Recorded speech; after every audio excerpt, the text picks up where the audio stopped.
Ladies and gentlemen, welcome wrestling fans worldwide to Knoxville and the Great Smoky Mountains for the Ron Fuller, Tennessee Studcast. 6 feet 9 inches tall, 265 pounds. This historic podcast from one of the most respected and successful wrestlers and promoters will follow the footsteps of the largest and oldest wrestling family on the planet. Listen to what I'm saying. That's right. Bring that camera in here a little bit closer. Through 93 years and 4 generations. The stud has arrived. Old school or new fan, this unique broadcast will educate and captivate as Ron details decades of professional wrestling's growth with truly unforgettable stories. I want those people out there at home to hear the stud. Sit back and enjoy the ride with the Tennessee Stud. The Tennessee Stud. You will learn that name. You will remember it. And now, the stud is here. Ladies and gentlemen, it is another action-packed episode. 93 years, 4 generations. Your Tennessee Stud is here to serve you. Today, Sputnik is in orbit. Dad's at the steakhouse, and a family feud is on the horizon. We take you back to Memphis. We're in the early to mid-60s. Put your hands together. Meet and greet your Tennessee Stud. Ron Fuller, 6'9", 265, Dyersburg, Tennessee. Stud, how you doing? I'm doing great, Tony. Great pleasure to be here today. Saddled up and ready to ride, man. Can you feel it, my friend? Absolutely. I feel it every time I sit down in this chair and we get ready to do this. I feel it. I'm filled with memories. I'm ready to spew them out. Let's unlock the vault. Let's just keep rolling her out. Let's move from one step in history on to the next step. And today's episode, I think people are going to find to be pretty mesmerizing. If you're a historian about wrestling, especially about one of the best wrestling cities in the history of the sport, Memphis, this one's for you, I'd say. What's magical about getting a chance to sit with you, as somebody that's loved wrestling all my life, and I grew up in the Northeast, so a lot of these venues, some of these places, I've never really taken the time to look into them. You talked about Ellis Auditorium and the way that thing is laid out. And on the webpage, we linked to Scotty Monroe's page where he had an article about Ellis Auditorium on there and talk about, in the last episode, Elvis Presley. And then we learned about Crump Stadium. We've learned about some venues down in Atlanta in previous episodes here on the Studcast. I just love the history, the way we talk about some of the Southern history as we go along. We've already introduced parts of the civil rights struggle, which was going on as a part of Sputnik Monroe's story. There's just so much richness that when we start talking about and unlocking the story of your family and these other things that paralleled what was going on at the time, it's incredible, Stud, to look back at what your family went through. Well, we're pretty unique. We cover such a long time span from Roy back in 1924, and we're progressing through decades, the Depression, the development of the sport as we go along, the history of it, the territories and how they were put together. It's an amazing little ride here. It's like we spur them up. Sometimes we get up to a fast gallop. Sometimes we want to walk along a little bit and rest that horse and then take a closer look at things. It's really an experience here. I'm loving every minute of it. It's a pleasure to be here and to be able to empty out my head and to lay this stuff out there after all these years, never been told. It's an untold story of the most, some people say wrestling's first family now because we're older and bigger and more participants and more generations. We just go back further than anybody else. And thank goodness I got a pretty darn good memory. I have a lot of stuff locked in that vault up there in my head. And today we're going to pour out some more Memphis.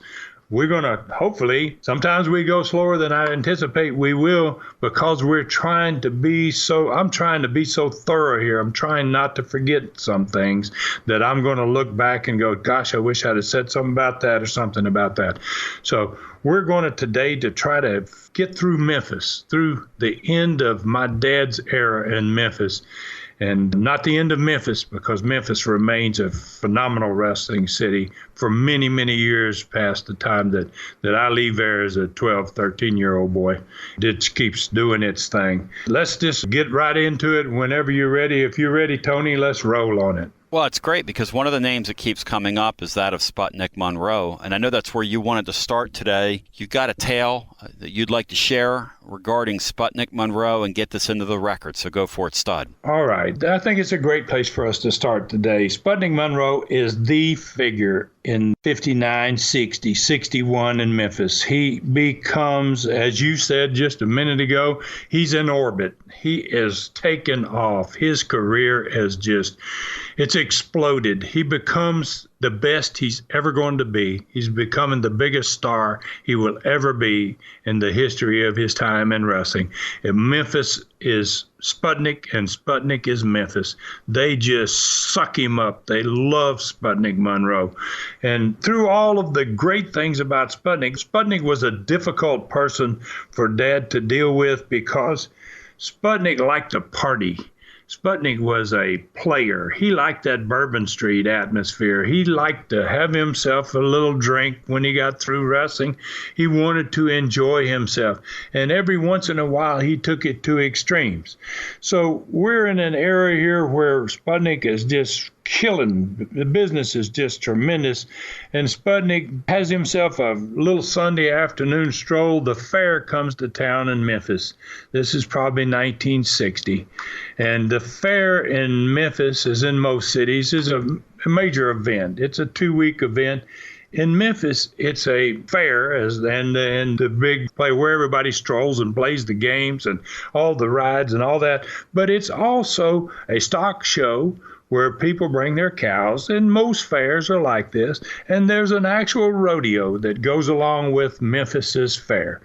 So Sputnik goes down there one Sunday afternoon. Wrestling is big there. Everybody knows him. Everybody's watching what's going on. And Sputnik, he was champion for a long, long time. He had a habit of wanting to wear his belt, not just to the ring, but everywhere he went. When he would go to Beale Street, he would put his belt on outside his clothes and walk down Bourbon and into the bars. And so he goes to the rodeo one Sunday. I think it's on a Saturday, to be quite honest with you, because it makes the Sunday's papers. But he goes to rodeo on Saturday, and he goes in the back of the rodeo, and he's back there half drunk, shouldn't be there, mouthing off like Sputnik always does, and he's wanting to have some type of altercation. I don't know what's in his head, but he somehow gets hooked up with one of the cowboys. And the cowboy's standing there. He's got his horse, and his wife is standing there, and they're talking. And Sputnik walks up. He's got his championship belt on outside his pants, and he starts making comments about the rodeo guy. And he says, he's insulting him. He says something like, and I don't know the exact words, but I get this story from Dad, who hears the story from Sputnik himself, says, here's what happened. And he says, I told him, I said, boy, you're a kind of a runny guy, aren't you? He goes, you're pretty ugly, too. I mean, he just insults the guy. And the guy says, he looks at him. He goes, I know who you are. He goes, you're a wrestler, and I see your championship belt there, and I'm not messing with you. And so Sputnik said, so he changes gears, and he looks at his wife, and he goes, is this your ugly wife? He goes, I believe she's uglier than you are. I mean, she's big and fat, and he starts insulting the guy's wife, the cowboy's wife. And the cowboy goes, now look, he goes, it's okay. I know who you are, and I don't want to have no trouble.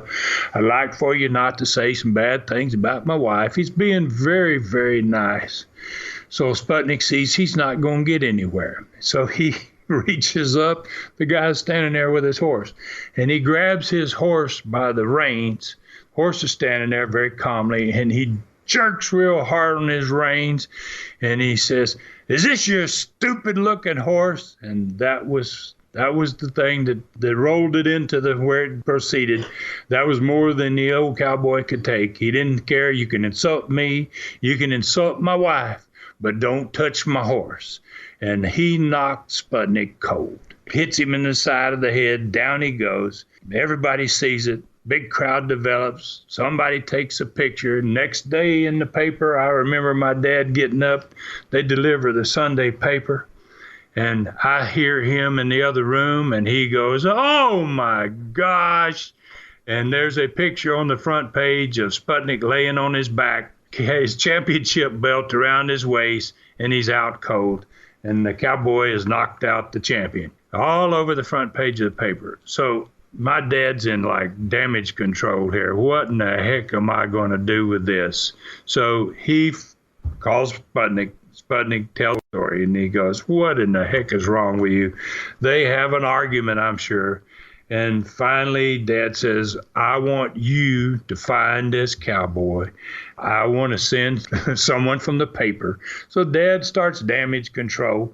He finds someone at the paper that will follow Sputnik. They've tracked down the cowboy, and Sputnik challenges the cowboy. And the cowboy is a pretty smart guy. Then they write about this the next day in the paper, and he says, Sputnik challenged the guy, and the cowboy says, he goes, "That makes sense." He goes, "I can't imagine why that guy went down so easy." He goes, "There ain't no way I could knock that wrestler out that easily." He goes, "I know y'all just set me up." Sputnik challenged him for a match. He goes, "I know y'all just set me up." He goes, "I'd be an idiot to wrestle this guy, to get in the ring with this guy, because he's going to kill me." So that's the way they end up writing the story. It was a big black eye for Sputnik, who had been there and a big star for a long time. They pretty well covered it up, and they pretty well explained that if Sputnik hadn't been drinking, the guy wouldn't have been able to do that to him.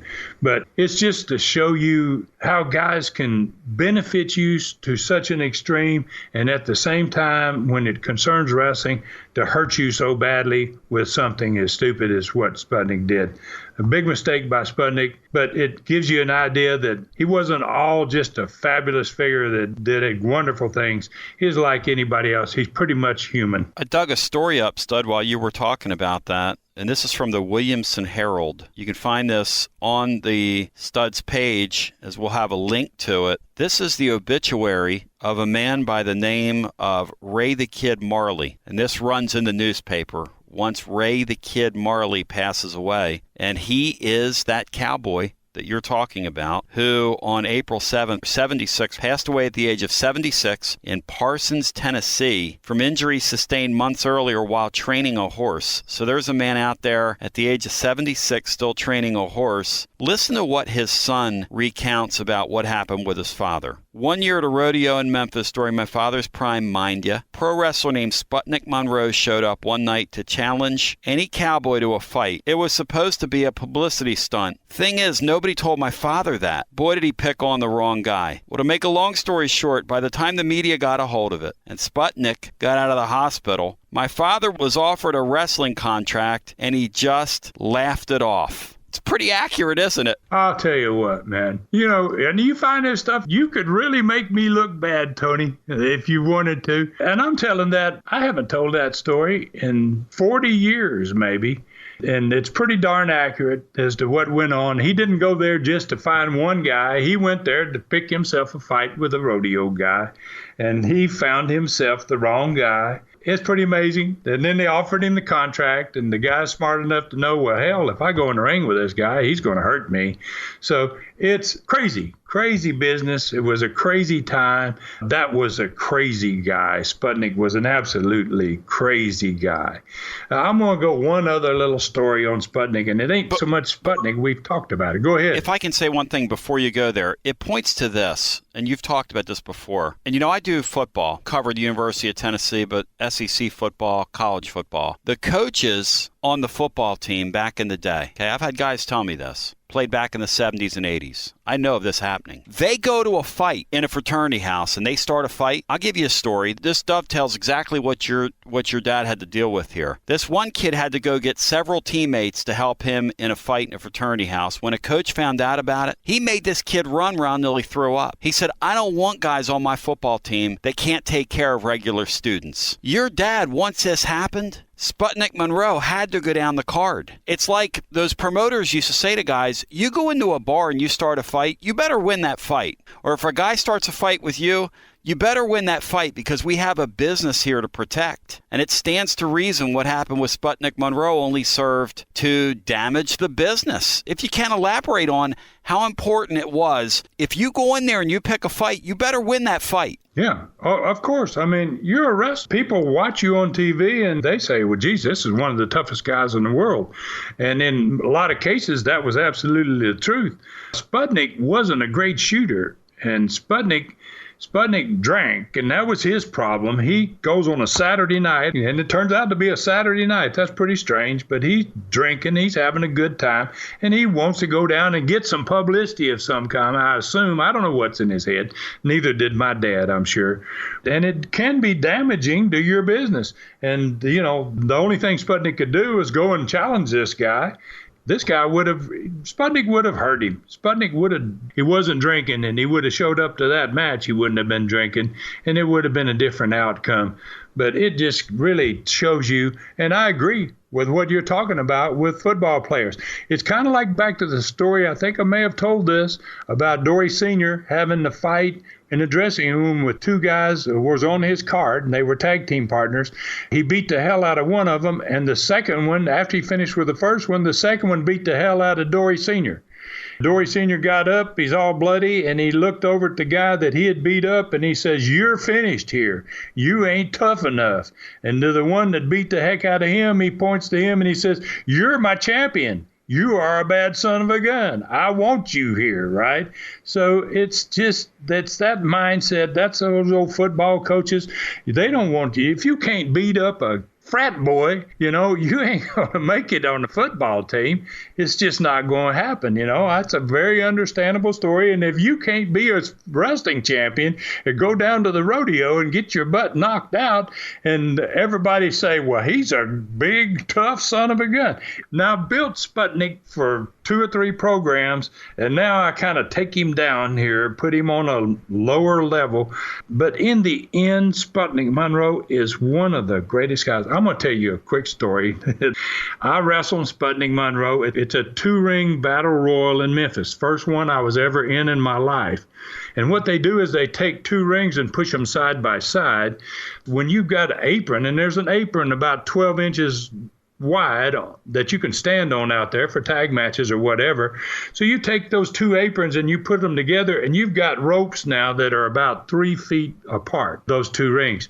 And we're going to the ring, and Sputnik says, backdrop me from one ring into the other. And I think about it, and I go, wait a minute. And I said, you want me to backdrop you from ring 1 over 2 sets of ropes and into ring 2? And he goes, yes. And I said, you're going to get killed. And he goes, no, do this. So we go out there, and at some point in the match, when you got 20 guys in 2 rings, you can't just throw somebody in and backdrop them. The people in the other ring aren't watching. You're going to land on top of somebody. Somebody's going to get hurt. So I stay in there, and me and him are in one of those rings until there's only about 3 guys in the other ring, and there's maybe 3 or 4 in the ring that I'm in. And I snatch him up, and I shoot him in the fire ropes, and I'm going to backdrop him like he wanted from one ring into the next.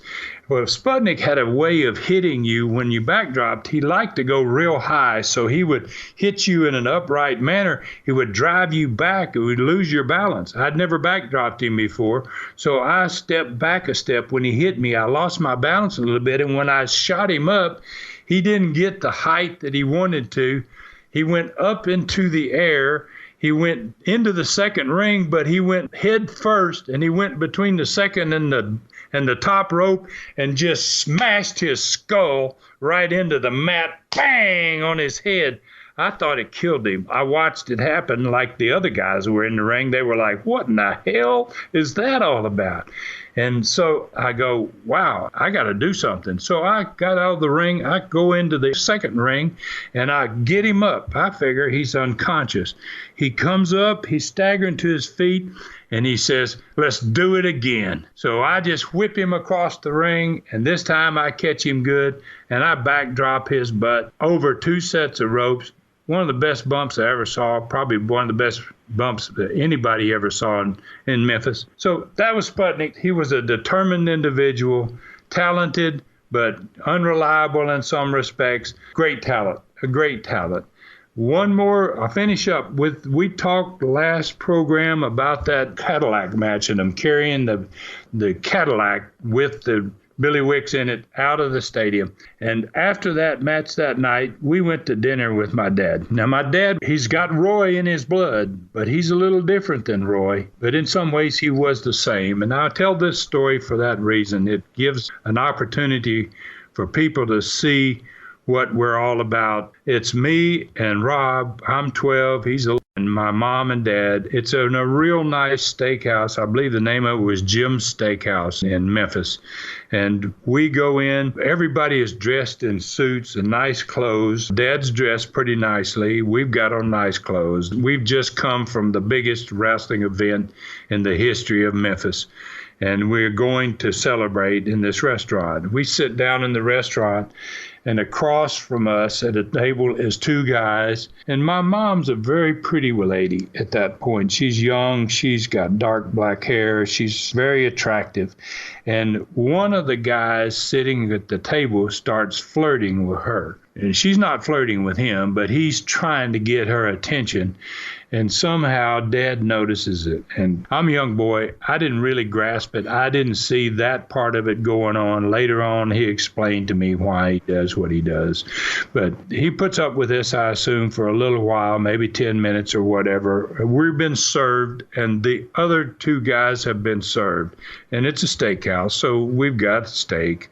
And we're eating our steak, and all of a sudden, Dad gets up, and he goes over to the guy sitting at the table that's flirting with my mom, trying to flirt with my mom.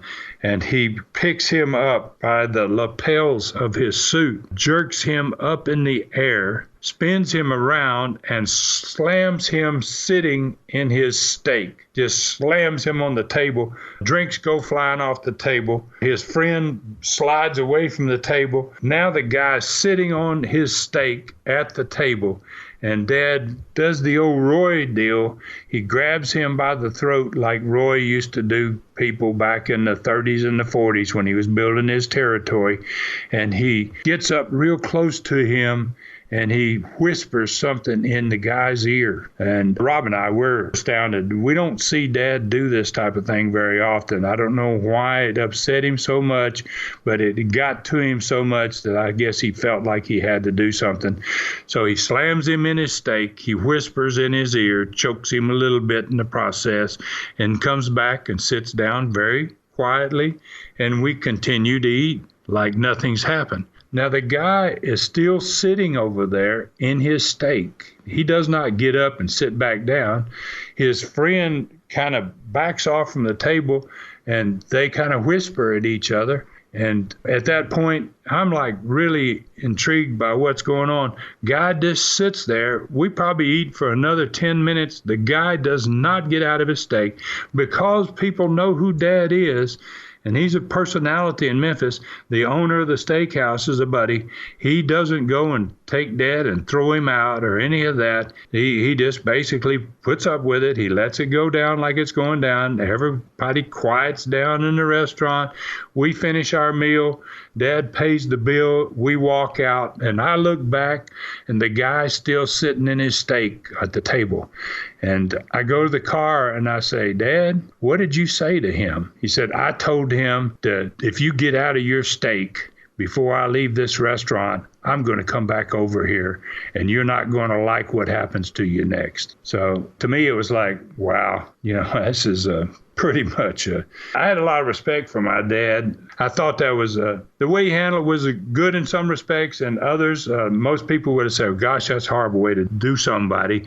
But it really showed that guy got instant respect for my dad, especially when he run that thumb in his throat and he give him the old Roy treatment. Then the guy, he would have done anything he asked him to do. I wanted to leave it with that one because it's a different type of story. Roy, we got a lot of that kind of stuff. With Dad, it wasn't very often, but when he made a move, it was usually very determined. It usually got the results he wanted. Yeah, and that's two great examples there. One guy saying to the business or making the business look like something that you could mess with, and another guy publicly trying somebody who faces the consequence. And you saw different ranges with your father. The story you're going to get into here is the family feud. You saw your dad as a hero up on top, and then unfortunately you got to see your dad in the middle of a family feud. I'd like you to introduce that if you can, as we are about, just looking at it, we're about 27 or so minutes into our extravaganza today, Stud, but go ahead and introduce that if you can. Okay. It's pretty interesting. Memphis has lots of different owners over a period of time from the 30s and the 40s and the 50s and the 60s. Dad's just one of those that passes through there. He happens to be the most successful one to ever pass through there. But prior to Dad, there's Les Wolf. And prior to Les Wolf, I don't know who has Memphis. But for some reason, Roy never gets control of Tennessee's largest city. He has yet to gain control of Memphis.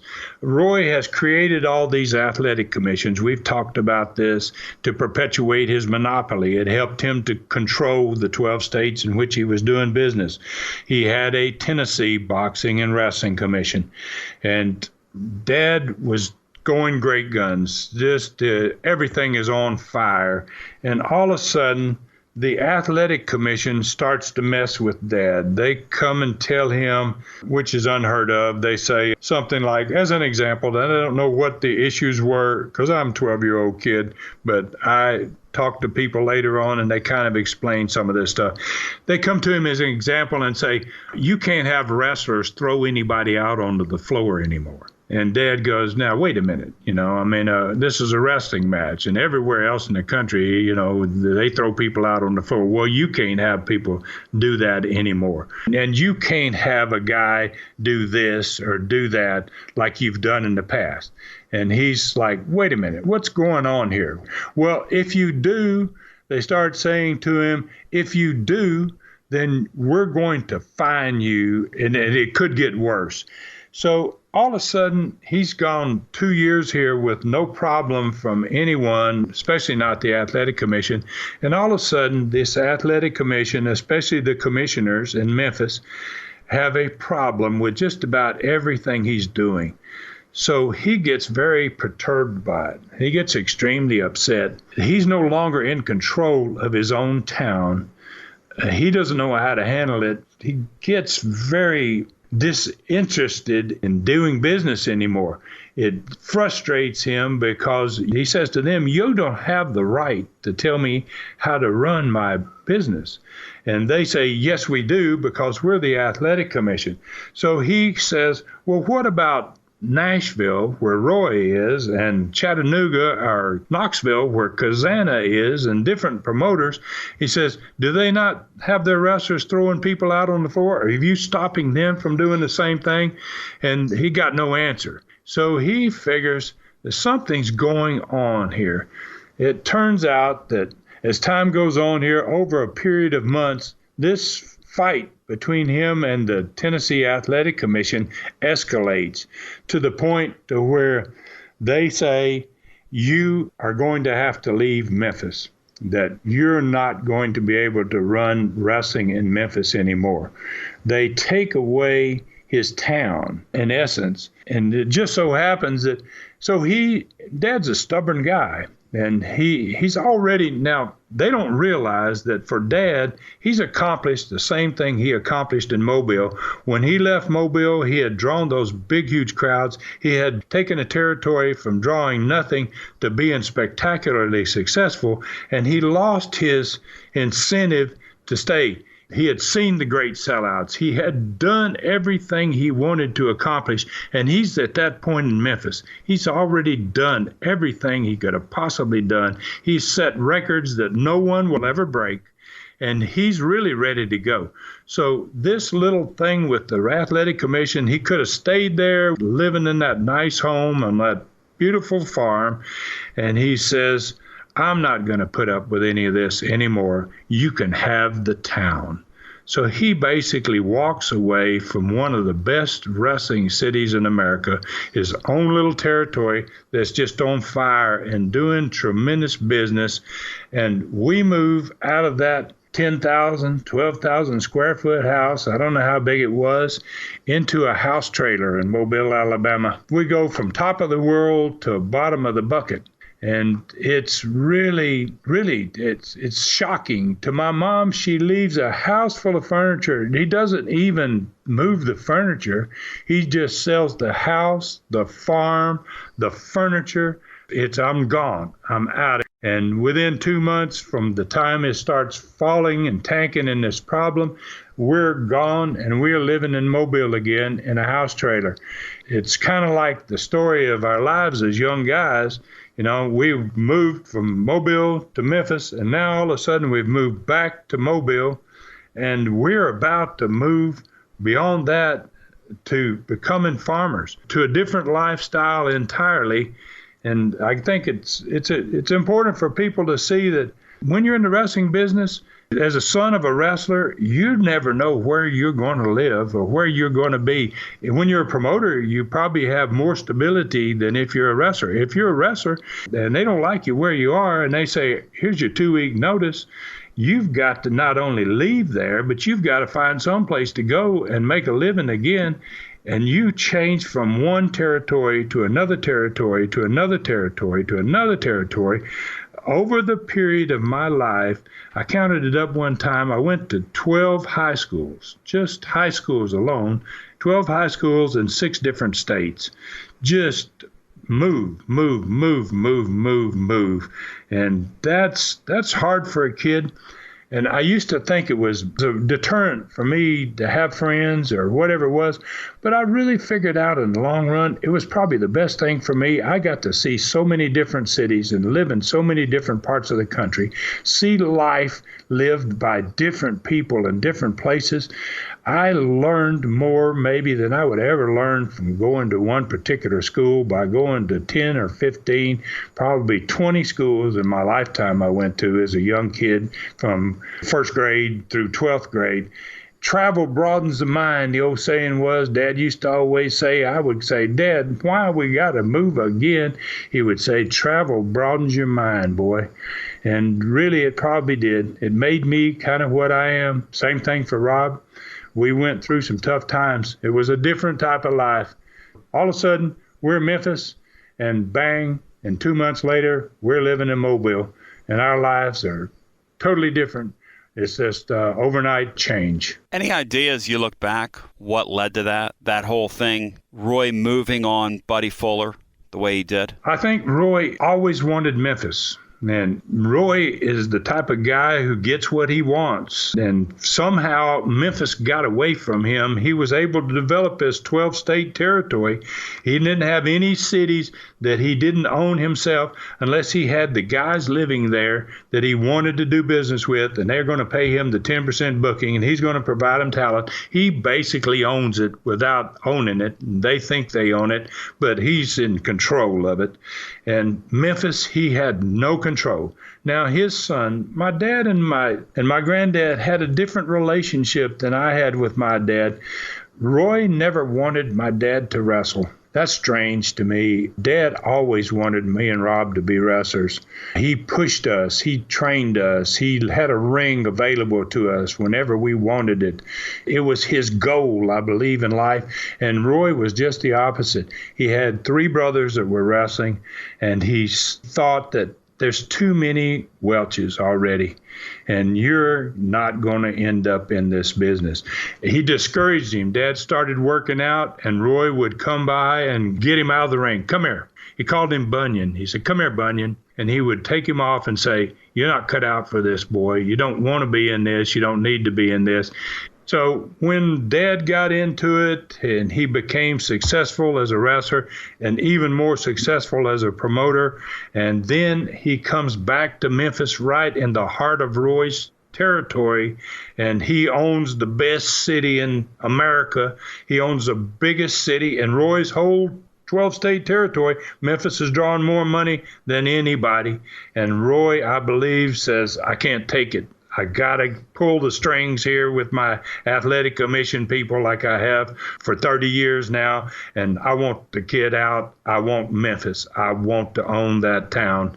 And that's how that changed hands. That's what all It all broke down to father wanting to ditch his own son so that he could have that town. And that's what happened with Memphis. People listening to that, it's got to sound very harsh. I mean, the grandfather has everything. The father has everything. Why would you want the son to succeed? I mean, that's sad. I don't understand their relationship. I really, and I've tried all my life to figure it out. And Dad used to tell me, I don't think Roy really loved me. And I don't think I know he didn't want me to be a wrestler.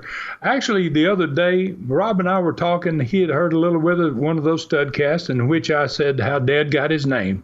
And he substituted for a guy named Buddy Fuller. And Rob said, did you not know that Roy told him, I don't want you to ever wrestle as a Welch? And I did not know that. Nobody had ever told me that before. Rob says, you didn't know that Roy told Dad that I don't want you to wrestle as a Welch. You can't be Edward Welch. You find another name if you want to wrestle. And that's what made Dad go to finally got the name of Buddy Fuller. That to me, I'm learning about my family all the time. Rob and I talk sometimes, and Rob tells me things that I didn't know. And he hopped this one on me the other day, and I'm like, are you kidding? I didn't know that. He goes, absolutely. He said, Dad told me that. He said, Roy told me you can't wrestle as a Welch. You got to find another name. So that was a relationship the two of them had. It's remarkable stuff here, and you hear the honesty in Ron Fuller's voice, the Tennessee Stud, as he talks about recounting the family feud between his grandfather and his father, and you can just hear the honesty there. We come back, we're going to deal and visit with you. When we come back, we are going to do something that the Stud loves, I love, we love, which is interacting with you. I want to encourage you, if you have a question or a comment on today's program, join the Stud's Facebook page, Ron Fuller Welch on Facebook. Also, visit tnstud.com. On that note, a brief timeout, and then we come back on the other side, and we pick it up more with the Stud on another action-packed episode here on your Studcast. This is Studcast number 13, featuring Stud stories as told by the legendary Ron Fuller, the Tennessee Stud, and hosted by Tony Basilio. This Studcast will continue in a moment. You are back, seated ringside on this edition of the Ron Fuller Studcast. And we welcome you back. As I was saying when we left Stud, now it's time for us to interface with an audience that is growing, an audience that is verbal, an audience that is spreading the word for you, an audience who 3 months in, we're about 3 months in now, has taken ownership of what's going on here with the Studcast. And that's be a great feeling for you, the online community that you're building. And we want to thank the great Brian Last for helping with the push, as we say in the business. It's just been a great thing, man. What a blessing to be a part of this. It's phenomenal. I keep using the old word humble, but it's the best word. I mean, I can't believe it. It's overwhelming. The numbers are astronomical. We are fast becoming a world phenomenon. It's not just United States. We are having a presence in England and Sweden and Australia. We got Japanese people. I don't know how they understand what we say, but there are some people in Japan, obviously, that are speaking English. We have fans. We have letters and comments from Ireland and Micronesia. We had a person that won one of our contests here, our question contest, from Ponape, Micronesia, someplace. I mean, it's amazing where we are going with this and how many people are just loving it. Comments are astronomical. They're just, we keep putting them on the website. If you want to go there and see what people have to say about us, we put it on there just simply because I like to look at it myself. I get blown away by it. I'm like, this guy says it. I had a guy the other day that says, it's part of my week. It's part of my life. I live for Studcast Day when I can turn on that new episode and get another one. It's phenomenal, Tony. I'm proud of it. I'm proud to be a part of it. We are lucky that we have such a wrestling world out there that still wants to know what the old times were like and how it all happened and how it got to be where it is today. And we're on that journey. We're taking that ride a little bit every week, and we're chronologically, I think, doing pretty good at staying with it. But this segment here is wonderful. because it's going to take us in a different direction.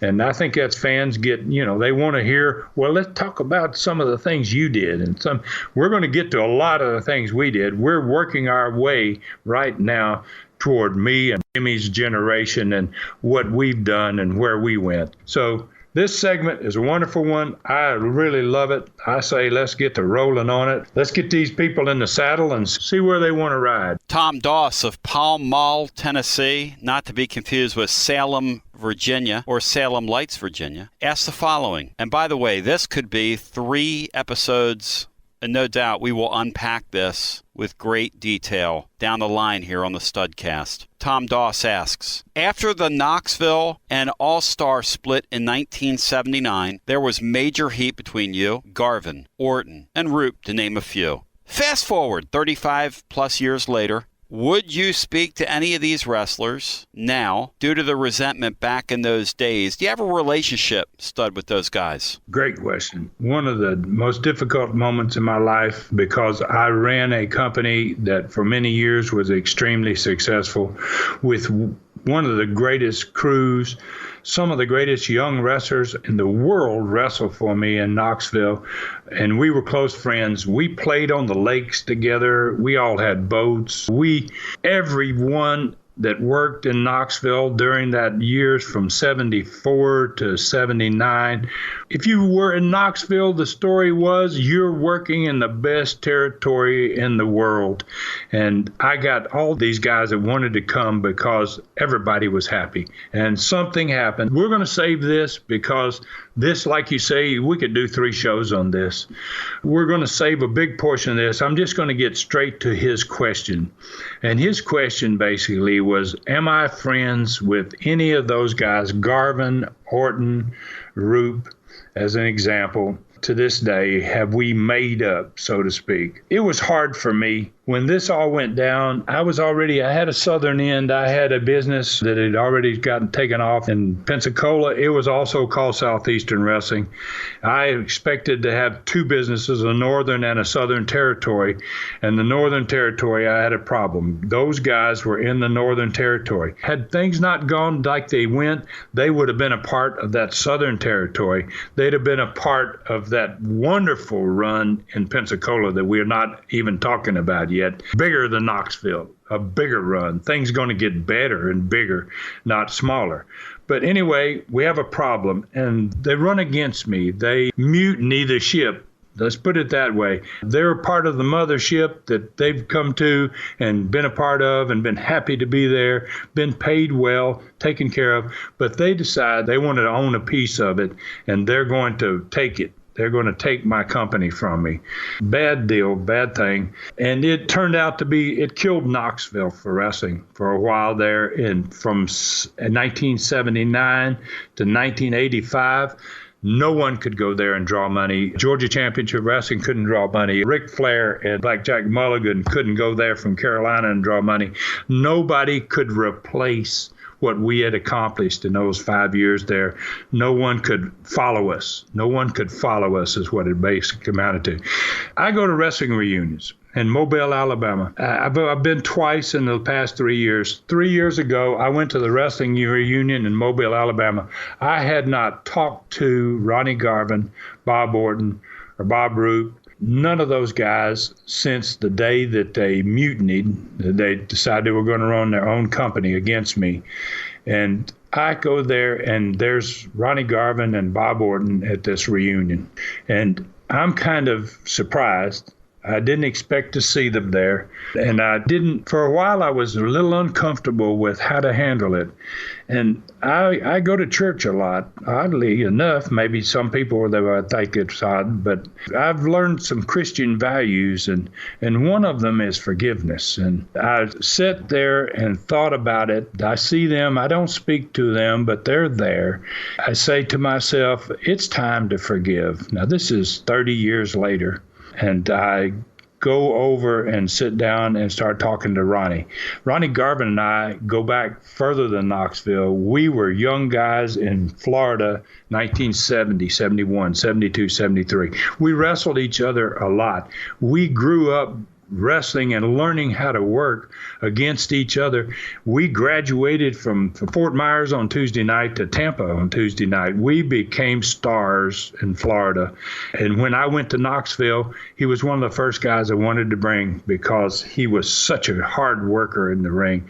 But we had not spoken in 30 years. And I went and sat down at his table with him. And I said, Ronnie, I think it's time we buried the hatchet. I'll forgive you for what happened. I hope if you're mad at me or you don't respect me or however you feel about me, that you can do the same. We had a wonderful conversation. I did the same thing with Bob Orton Jr. I made a point to go sit down at his table. And when we left that convention, I hugged those two guys. We had made up entirely. And I see them now. 2 years later, I go to that same reunion and I see them again. And we're kind of back to where we were in 1979 through that horrible experience.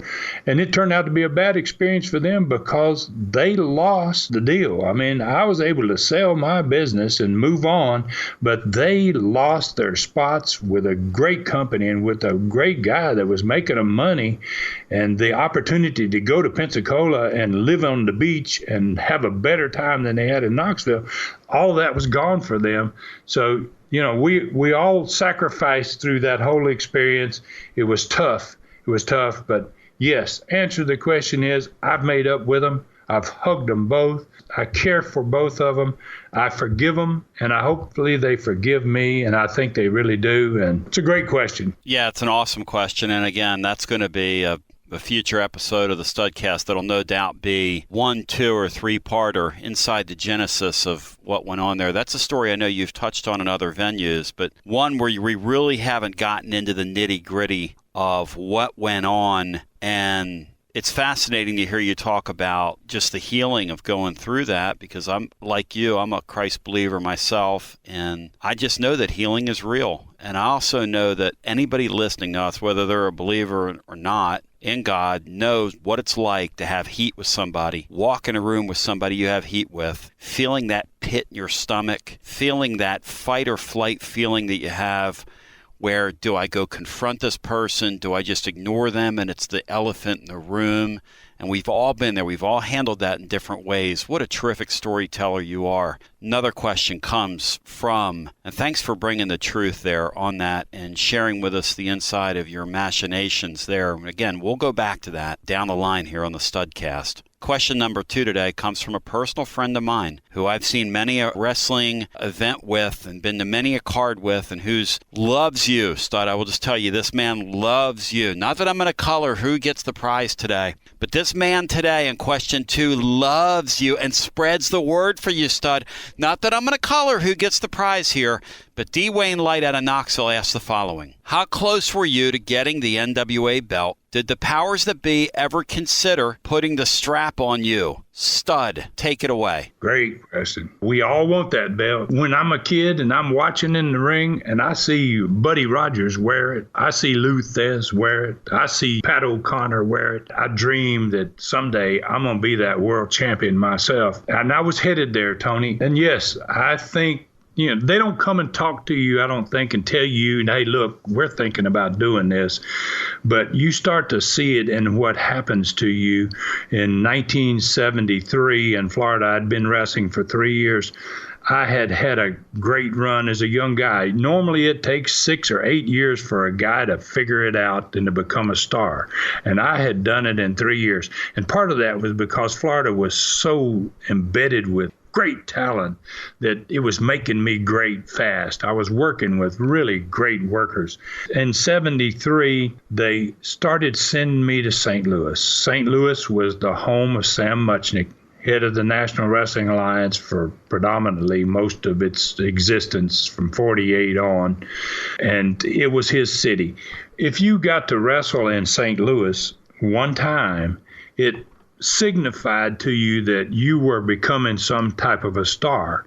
Well, in my case, it wasn't just one time. Sam Muchnick brought me in the first time I went to St. Louis. He called me and he said, I'm sending a taxi. I want to bring you to my office downtown. And I spent an afternoon with Sam, and we walked the walls of his office gosh, for a kid like me, it was absolutely unbelievable experience. Walls, pictures of Ed Strangler Lewis and Jim Londas and all these old timers all the way up. It was an afternoon of pure joy for me because my life had been built around it. And he basically says, without saying it, he let me know that, Ron, I don't just want you here for one show. I want you here for every show for the next 2 years.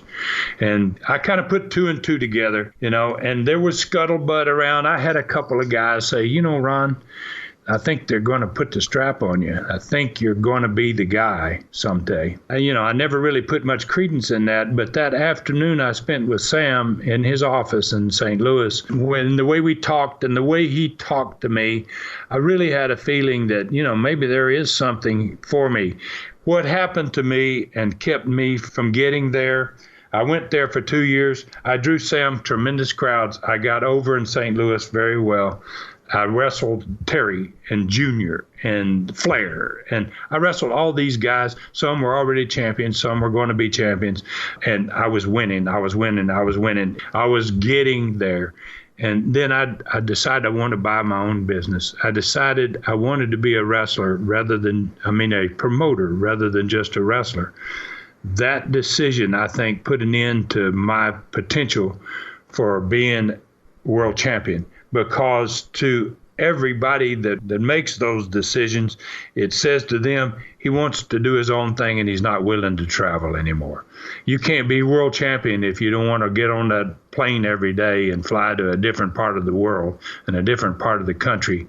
And I made that decision to run my own company, to run my own business. I think I gave up my opportunity to be a world champion. I don't regret it, but at the same time, everybody that's in my shoes and was in my shoes wanted, that was the big prize. It was the belt you really wanted. You wanted to be that world champion, that NWA world champion.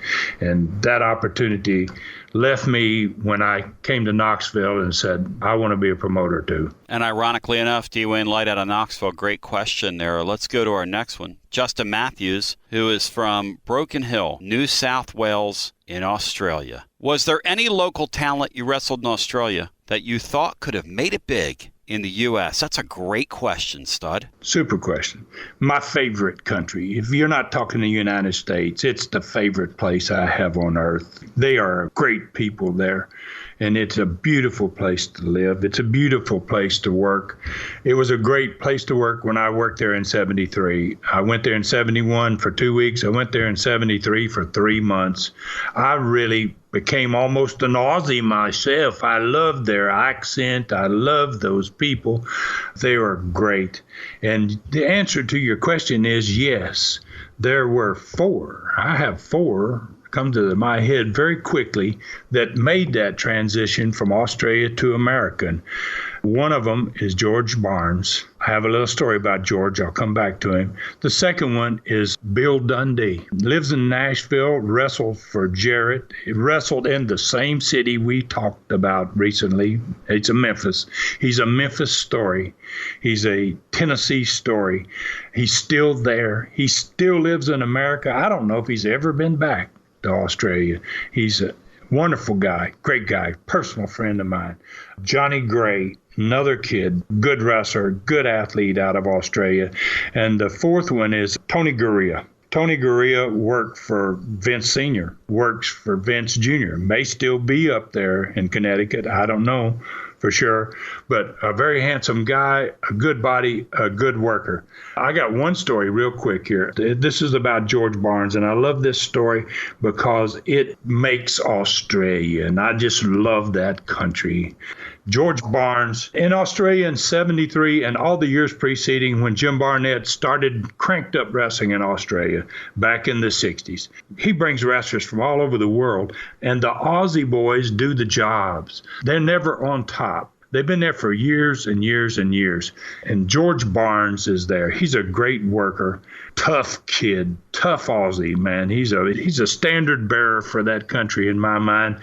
And I remember him wrestling on TV in Sydney. They had a lot of televisions there. You wrestled live in Sydney, you wrestled live in Melbourne, you wrestled 3 times on television in Brisbane on Wednesdays alone. So there were 5 televisions that you could wrestle on. George Barnes and the Aussies had never won a match. He wrestled a guy named Greg Peterson on TV in Sydney. I'm in the studio. I'm actually on that card. I've wrestled there earlier. And I see George Barnes go out to the ring, and him and Greg Peterson have a problem. And George Barnes, Greg gets really mad at him, and Greg hardways him. He hits him over the right eye and busts his eye, and they get into a brawl. It's a shoot. And the match has become a shoot. And George beats him. George pins Greg Peterson. Greg Peterson's a pretty tough little wrestler, been around for a long time. Then there's no interview scheduled for George Barnes.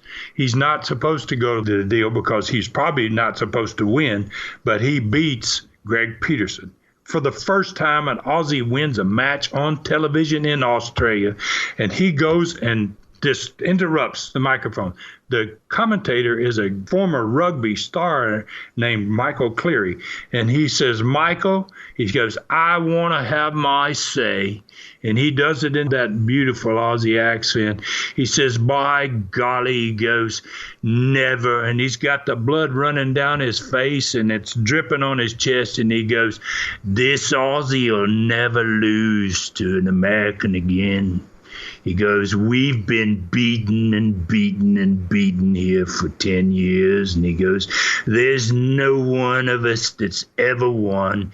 He goes, but by God, this Aussie will never, ever, ever be beat by an American again. I sat in that dressing room, watched that interview. I got goosebumps.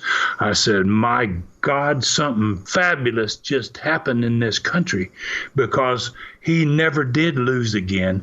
And all of a sudden, crowds started to they always drew, but they started to draw more money than they'd ever drawn there. And all of a sudden there comes Bill Dundee, and there comes this Johnny Gray, and there comes this Tony Garea, and he amasses his Aussie army, and we're gonna take our country back. And by God, they did. It was inspiring to me. Who were guys, and this is kind of the question was, he was asking about guys you thought could have made it big in the States that didn't make it. So let me ask as a follow-up to that. Who were guys that American wrestling fans never saw that basically wrestled in that part of the world who could have made it if they would have come over? Can you give me a couple names of guys whose paths you crossed, you thought, you know, this guy, if given the opportunity in the States, could knock it out if given the chance? You have a couple names that come to mind, Stud? Yeah, I do. I mean, we just covered 4 Aussies here. I'm going to tell you some others. In the 1973 crew that I was with, it was a worldwide crew. I'd never seen such a diverse wrestling group in my life.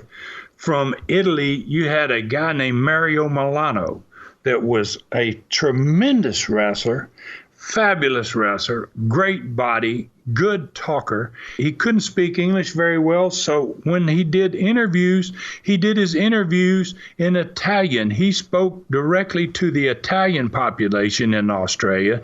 I loved it. I couldn't understand a thing he said, but I loved the fact that he was just dedicated to draw those Italian people. In that same crew from Greece was Spiros Arion. He was a phenomenal talent, a great-looking athlete, really, really built well, could get it done in the ring. And the same principle, he could barely speak English, so he spoke on his interviews in Greek. He actually spoke to the Greek people in Australia. There was one from India, a guy named Sabu Singh, who was, Indian wrestlers they're different. They're very tough. They wrestle a different style. Sabu Singh spoke a little bit of English, so he could make English interviews, but they would have him speak to the Indian people. I thought it was ingenious that Barnett would bring these people from different countries and have them speak in their language to the people out there, because Australia it's like a melting pot. And they have these people, there's populations, and Greek population in the cities, and there's Italian population, and there's Indians from India. And he worked to all of them. And when you went to a match, you would hear people talking and you wouldn't know what language they were speaking in, because that match, it led to a combination of nations that were represented each night. It was an experience. I loved Australia for so many reasons. And someday, Tony, I have Australian stories that maybe the best in my head come from Australia. Really wonderful stories. That country is an amazing country. And the way Jim Barnett handled his business and the way he brought in that conglomeration of great athletes from all over the world, and he let them speak to their people, not just in English, but in the language of their own language. I came home from there in 1973. I went to Australia as a middle-of-the-card guy, and I came back to America as a main eventer. I won my first championship the day I got back, the first match I wrestled, and I took it there and just went forward with it, all of it. It made my career, that 3 months I spent in Australia. It made a different wrestler out of me. I owe a lot to Australia. Well, you can really hear the passion and fervor in the stud's voice when he talks about how special the Australian people are. I want to remind you that Tom Dawes hails from the state as we try to pick a winner here. These are our 3-question askers. Tom Dawes of Pall Mall, Tennessee, questioner number 1, who had a great question about the split in Knoxville that happened in the late 70s. Dwayne Light, a personal friend of mine who really loves you, stud, question number 2. And he's a personal friend of mine. He really loves you. And then Justin Matthews from Broken Hill, South Wales, Australia, who comes from a place that you love. But again, Dwayne Light's a personal friend of mine. Who's going to be the winner this week, stud? Well, you know who's going to be the winner. I love your guy, too. I love Tennessee anyway. I mean, I love that state. I love Knoxville. I think his question is a great question. It's a super question. Actually, if you take 3 questions out of all the programs we've done, this is my show right here. These 3 questions are absolutely fabulous questions.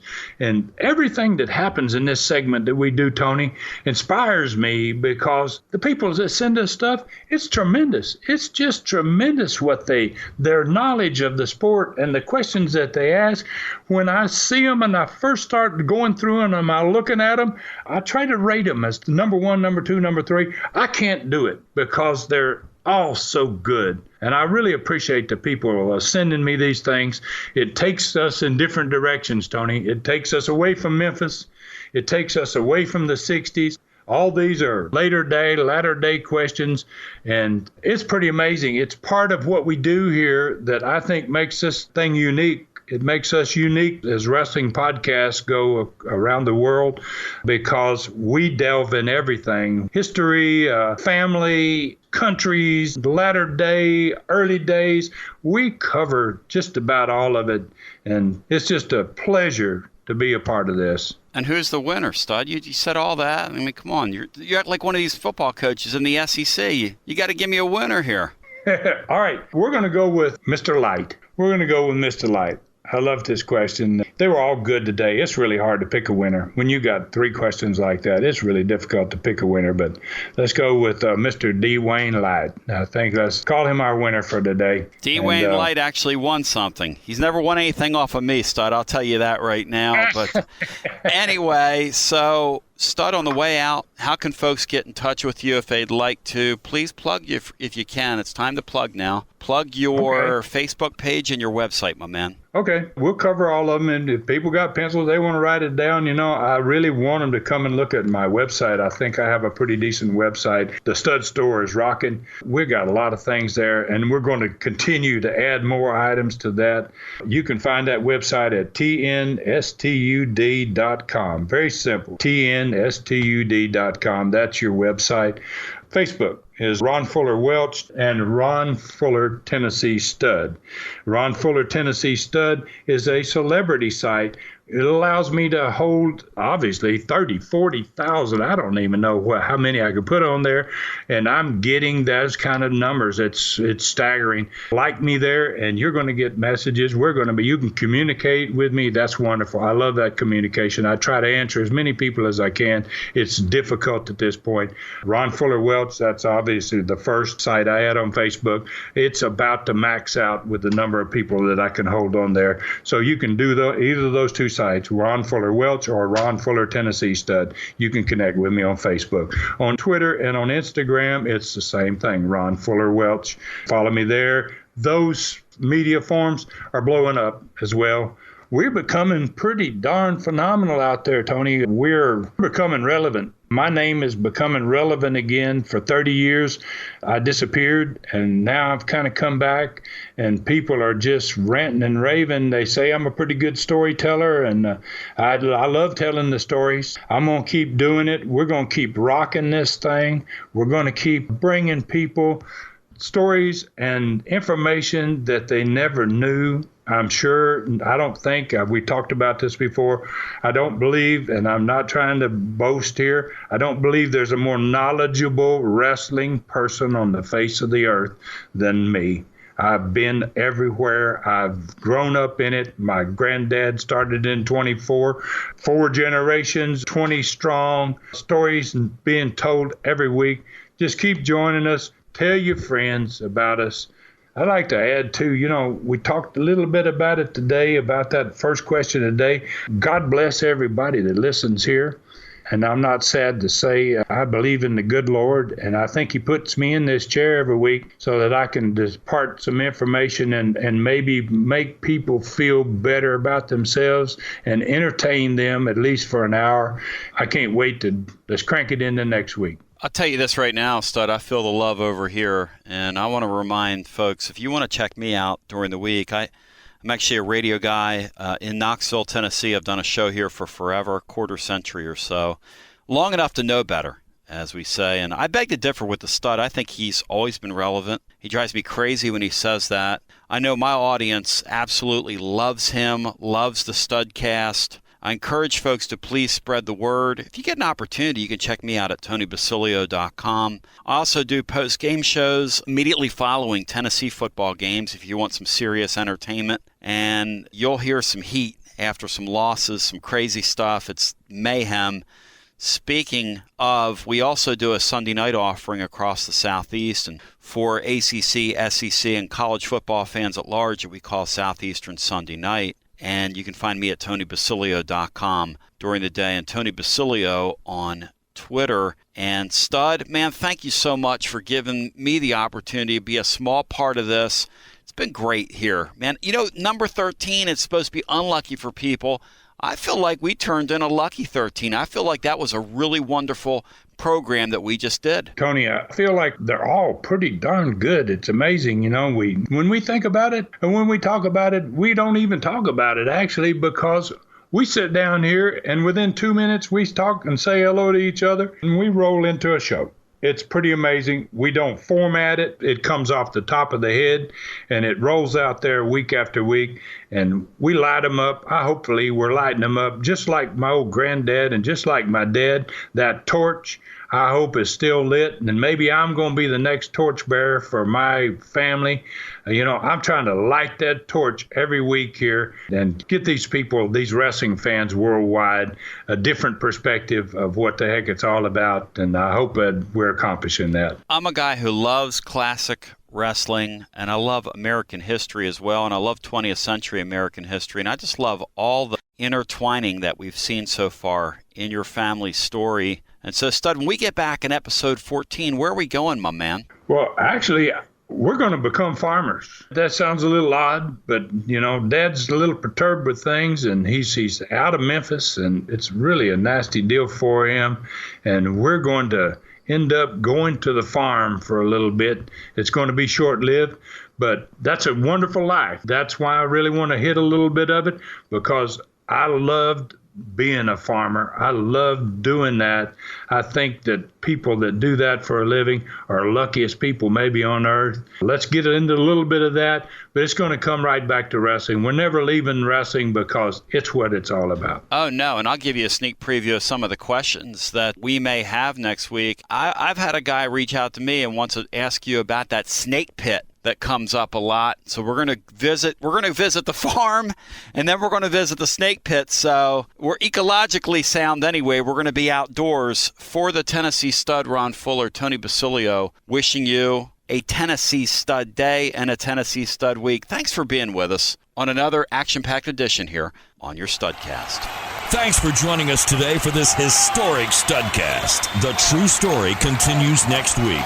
So full Nelson your friends and point them in our direction for another ride with the Tennessee Stud. 1, 2, 3. This is David Summers saying so long from the great Smoky Mountains.